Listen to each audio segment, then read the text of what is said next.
Hello, good crowd. I am so excited today as we wrap up our final episodes, our final 50 here at the Your Mark on the World show. We've got Lumbie Mlambo, the CEO and founder of JB Dondolo, along with Ronda Bowen, the fundraising director for JB Dondolo. And we're going to have a great conversation about CaringCrowd, our sponsor, and about the success they've had raising money for their great work in Zimbabwe. Stick around. You don't want to miss this episode. Welcome to the Your Mark on the World show with your champion of social good, Devin D. Thorpe. Our sponsor, Johnson & Johnson, matches most individual donations up to $250 at CaringCrowd.org. Lumbie, Ronda, welcome to the show. Thank you for having us. Well, we're thrilled to have you and really appreciate you taking the time. Lumbie, let's start with you quickly. Can you tell us who was JB Dondolo and why is the organization named for him? Okay, first, thank you for having us on here today. JB Dondolo was my father. He was an orphan and he never went to school. He started he didn't actually start the organization. He was a humanitarian, just passionate about helping people. So he started out by helping in the hospital, trying to make sure that everybody had a bed, delivery bed, and they had water, they had electricity, just so they were able to see each other at night. So, but he died before he could finish the project. So I started a company and called it, to keep up his legacy, and I called it JB Dondolo to honor my father and his legacy. And it's called JB Dondolo Inc. So I made it a charity so that we could advance his work. And that's why we're here today. Oh, fantastic. So where was your father born? He was born in, I want to say in Zimbabwe, but he was born in South Africa.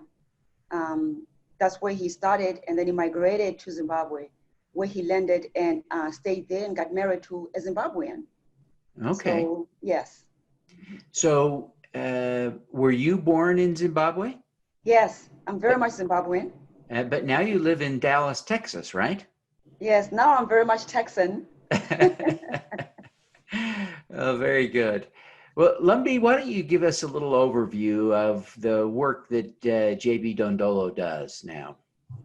So what JB Dondolo does is we work in low-income areas and try to uplift communities there. We focus on basic necessities where people don't have anything at all. We try to elevate their situation, which is why we are currently in Zimbabwe, refurbishing a hospital that is run down in a very, very low income community. They cannot afford the basic necessities such as water, just water. Yeah. So Rhonda, tell us a little bit about the fundraising efforts you've made on CaringCrowd. Well, we've had a few campaigns now, and they've been very successful to get the filters in. Well, first we did it for the testing that we needed so that they could tell us exactly what we needed and which kinds of filters would be best. And so we were able to do that. And then we ran another campaign to get the filters, which were installed, I believe it was last December. They were really thrilled that that they had the clean water, and so we have all these great pictures. And you know, it's been great because we had a lot of support from different people. We shared it on social media. We did a lot of publicity too around the time, so we got a lot of people donating, a lot of donors. And then we ran a small campaign to help start getting us ready to get the clean toilets in there and get the ones that are dry out of there and stuff. Wow, that's great. Really successful. We're really excited about the response and the progress we've made. Rhonda, what have you liked most about using CaringCrowd as a funding platform?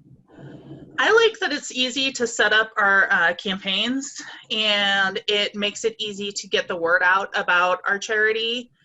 Being a smaller charity, one of the biggest things that we need to do is get people knowing who JB Dondolo is. So it's been really great for that, because then our board members are able to share very easily with their contacts, and it makes it so that people who come across it, say on my Twitter feed when I have it, and I pin it to the top of Twitter, so people, when they come to like my page, they can see exactly what's going on, that we've got a fundraising effort going on, and makes it very easy for them to share. So it's very nice, and it's very convenient. Excellent. Lumbie, have you been able to participate in the Johnson & Johnson match on CaringCrowd? Yes, yes.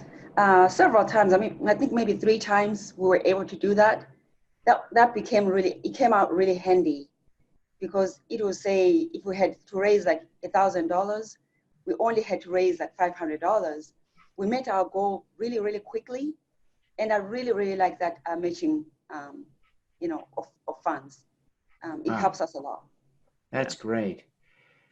So, the big project you've worked on there is the water project, and it seems like there were lots of little challenges, but all of them have been overcome, and the water treatment facility is now operating at the hospital. How does that change what's going on at the hospital? Oh my gosh, it really changes a lot. Do you know that the person who installed the system there called me and said, Lumbie, can you tell me why people love water? I said, what do you mean? He goes, why is it that now you install the system at the hospital and the entire community is coming around to like marvel over the system? They're coming around to just get water from the same system. I was like, what? They shouldn't be doing that. I mean, they can come and admire the system. And then he said, why don't you just install another system, for the community, not just for the hospital, but for the community and also for the school, so that it's separate. I was like, okay, that means I have to raise more funds. I need to go back to the Johnson & Johnson platform, the CaringCrowd, and raise more funds. Well, that sounds like a great thing for you to do, and a great thing for Johnson & Johnson to match. That's great. Rhonda, how did you come across CaringCrowd? How did you find it? Lumbie had somehow heard about it and made contact with John. I can't think of his John last Brennick. name. Yes, John Brennick. Yeah, great guy. And we were in contact with him, and he helped us to set up the first campaign, and he was really hands-on and mentoring, and it was really appreciated, because as you know, with a lot of fundraising, how you say things can make a big difference in whether people are going to participate or not. And so it's really great that we had his help and him as an in to CaringCrowd and the Johnson & Johnson matching. Yeah, oh, that's fantastic. So, Lumbie, when did you come to the United States? I came in 1985. I was young then, I went to school. I went to school and finished my degree in computer science and mathematics. And then after that, I decided I'm going to work. My profession was in computer science. That's when I really started my career. And I just enjoyed life here in the US, and I love it. I still love it today. Yeah. Well, when did you launch JB Dondolo? And what inspired you to launch it when you did? Okay, that's a very good question, because I launched it around 2013.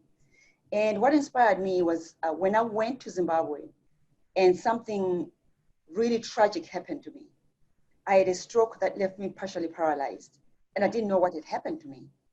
And the hospitals there couldn't help me much, and they gave me a 50-50 chance of survival. So I came back to America. I actually made it back here, flying as sick as I was, and arrived, went to the hospital, and from there on, life just changed. My life completely changed. The way I looked at things changed. And I was so passionate about causes. And because I wanted to look back where I came from, I felt really, really bad that they didn't have a functional hospital. And I wanted to help as much as possible. And when my father was dying, then I was actually going to visit my father when I got sick. And when he was dying, he kept saying that if somebody could just go back to the hospital where he was working and finish the work, that would make him very happy. And little did I know it was so much work left to do. And I absolutely love it because I'm learning a lot. It's a lot of, I meet a lot of people and I learn a lot. So it's inspiring. I love it. And I'll continue just fighting on, keeping my father's legacy alive because he was doing a great thing, helping people. Oh, that's wonderful. That's wonderful. Have you recovered from your stroke? Yes, I did. I consider myself 100% recovered, even though I can really write very well with my right hand. Certain things don't work the way they used to, but I'm okay with that. I'm okay. I've You're a good accepted sport. it. You're a good sport. I'm glad you've recovered so well. Yeah. As you look back, Rhonda, on your work with Lumbie, Rhonda, what are you most proud of having accomplished? I'm really proud of us getting those the water system in. It was a long road to do it. There was a lot of background stuff that we were doing and fundraising we were doing. And when we found the CaringCrowd campaigns, it really was what gave us what we needed. And so I'm thrilled. And we actually, Lumbie was nominated for the UN Leadership Award for the Dallas chapter of the United Nations. And I'm so thrilled about that. Oh, that's wonderful. That's wonderful. Congratulations, Lumbie. Lumbie, Thank you. as you look back on the work you've been doing in Zimbabwe, you must have learned some lessons. What's the most important lesson you take from the work you've been doing there? To collaborate. I've learned that it's very important to not work alone. Sometimes you have to actually know the rules where you work, the policies and everything. You can't just do something without communicating with the people that live there. I've learned that, it's important to talk to the people about what they really, really need or want. You can't just assume that people need this or want this. You have to talk to them. They have to tell you what they want. And I learned that very quickly because when I went there to fix the hospital and I found out that they didn't care about the hospital. I could have just left it the way it was, broken and nothing working. They would have been just fine. All they cared about was water. They said, give us water and leave us alone. And I felt like, wow, why would I do that? I mean, don't you want to be healthy? They're like, ma'am, you didn't hear what we said? We said, give us water and leave us alone. So I listened and I decided to give him water. But I went back to fixing the hospital itself because I thought that they needed that as well. Yeah, interesting. Great lesson. Great lesson. Rhonda, as you reflect on the work that you've been doing, why was this so important to you? I understand Lumbie's connection to this, but what about you? Why is this important to you? Well, there's a few reasons. The first is that I think that everyone has these basic rights and they should have clean water. They should have access to quality health care. And it's a good thing to help people access those goods and those basic necessities. But also, Lumbie and I have worked together for a long while now. She's so passionate and I really, really wanted to make her vision come to fruition. So. Oh, that's wonderful. Well, Lumbie, what is your superpower? God is my superpower. That's where I get my strength. I have beliefs. I know everybody else has their own beliefs, but my beliefs are that, I should be faithful and believe that what I'm doing, I follow my heart. My heart never lies to me. The very first instinct is the one that I follow, just like as this one. And something told me I had to look back and help the people there. And I did that. And there had to be a superpower, obviously. And that was God telling me to do that. Oh, that's amazing. That's beautiful. Rhonda, what about you? What's your superpower? Oh, goodness.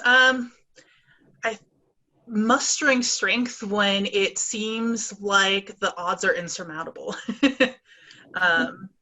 I feel like I'm very good at doing that and finding strength where it seems like there's none to be found. And I definitely derive that from, just this incredible passion to make a difference in the world and a dedication to making good things happen in the world. Oh, that's great. Yeah. Well, Lumbie, Ronda, thank you both for taking the time to be with us today. We are so grateful for the work that you're doing in Zimbabwe, especially. But before you go, Lumbie, would you take just a minute and tell people how they can learn more about JB Dondolo and how they can connect with you? And then, Ronda, maybe you could take a minute and tell people how they can connect with you as well. Sure. So you can learn more about JB Dondolo by going to our website at www.jbdondolo.org. And you can also reach out to us. We're on social media under at JB Dondolo. Or you can reach out to us by email, which is info@jbdondolo.org. I'm always available. You can always find my email address as well on social media, and my phone number as well on social media, even on the website itself. We're always looking to connect and grow. So looking forward to hearing from you. Thank you. Ronda? I have my own website, which is rondabowen.com, and there's no H in the Ronda. So it's RONDA Bowen, BOWEN.com. And I can also be reached at rbowen@jbdondolo.org for questions about the charity. Fantastic. Well, thank you both for taking the time to be with us today. We wish you every success in bringing clean water and improving the health of people in low-income communities in Zimbabwe and all the rest that you're trying to do. Thank you very much, Devin, for having us on here. All righty. Let's do some good. At CaringCrowd, we believe everyone has the power to make a difference. Through our crowdfunding platform for community health, we empower passionate people to drive real change. Whether you work for a nonprofit organization, volunteer, or want to get involved for the first time, you can post a campaign on CaringCrowd. Join us, because caring is where change begins. Thanks for tuning in to the Your Mark on the World show, the Social Impact Podcast. Please subscribe via YouTube, iTunes, Google Play, Stitcher, or Spotify.